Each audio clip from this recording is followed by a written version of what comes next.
Hey camp partner, it's Zonnie Patterson back with another episode of Arts and Farts and Crafts with Miss Zonnie.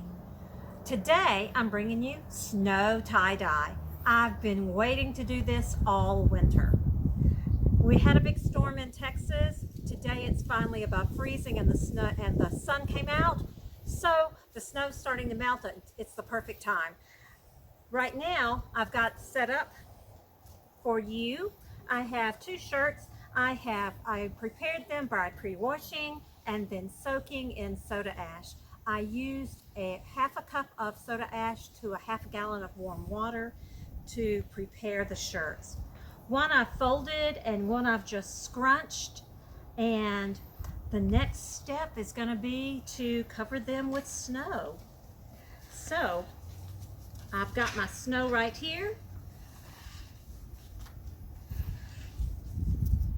Should have put my gloves on first, but here we go. I've got my snow right here, and I'm just going to cover these shirts up with snow.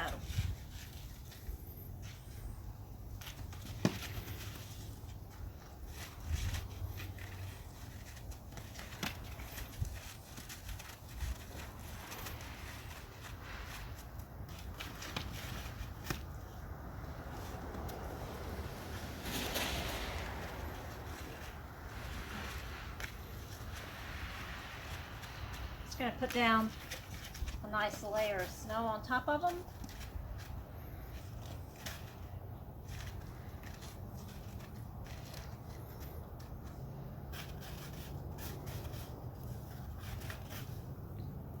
And then I'm going to sprinkle the powder dye on top.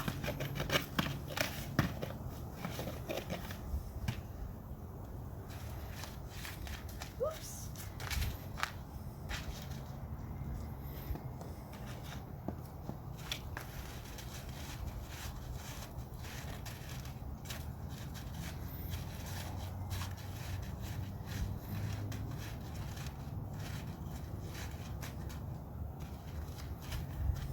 I've done this with crushed ice before at camp with some real good results, but I've always heard that snow does a real good job too.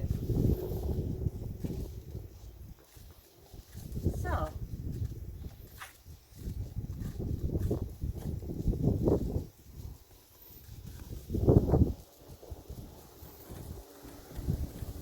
I placed them up on these cookie sheets and then suspended them on the cinder blocks.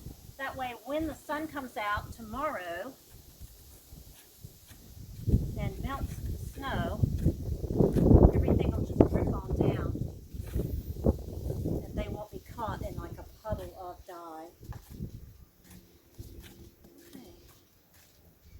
So that's looking pretty good. What I'm going to do now is take my dry dye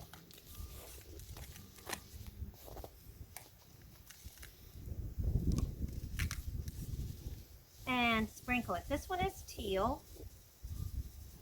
I'm going to sprinkle it. Ooh.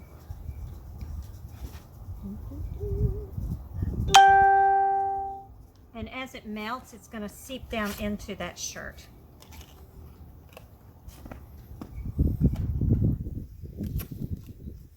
The scrunched shirt is going to be purple.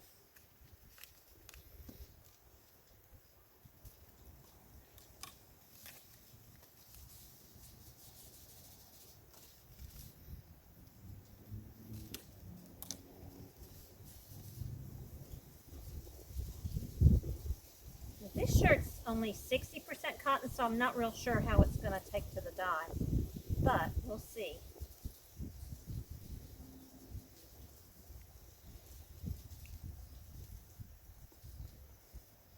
Okay, so I've got those covered. The dye is going to melt through with the snow as it melts and drips, and we will see what we've got a little bit later. I'm going to cover these up with some plastic bags that I saved from my dry cleaning.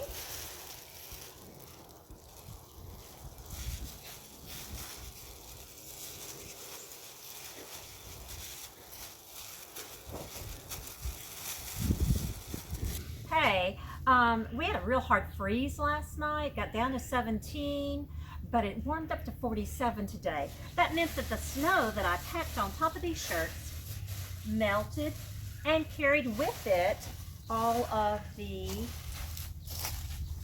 powdered dye. So now we're going to do a little reveal to see what we've got. Now this one is actually the tied one.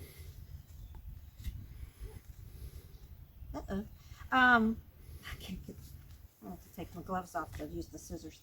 I used cotton twine. Yep, instead of rubber bands. Yeah, that's why they do call it tie-dye.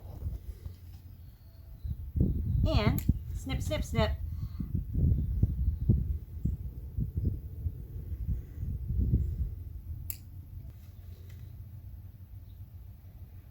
So, when the weather gives you snow, take advantage of it.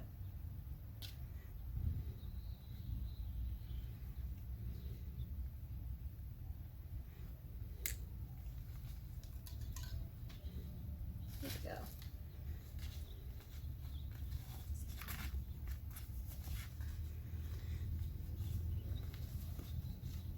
So, there we have shirt one. I'm not unhappy with that. See a lot of green in it too, so I like it. I like it a lot. So I'm going to lay this down back in the snow. Let's take a look at the purple one. This is the one I just scrunched.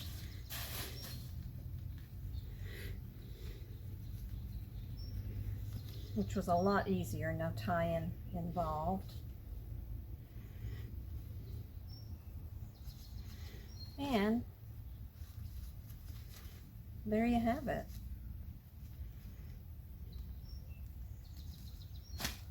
Snow dye shirts.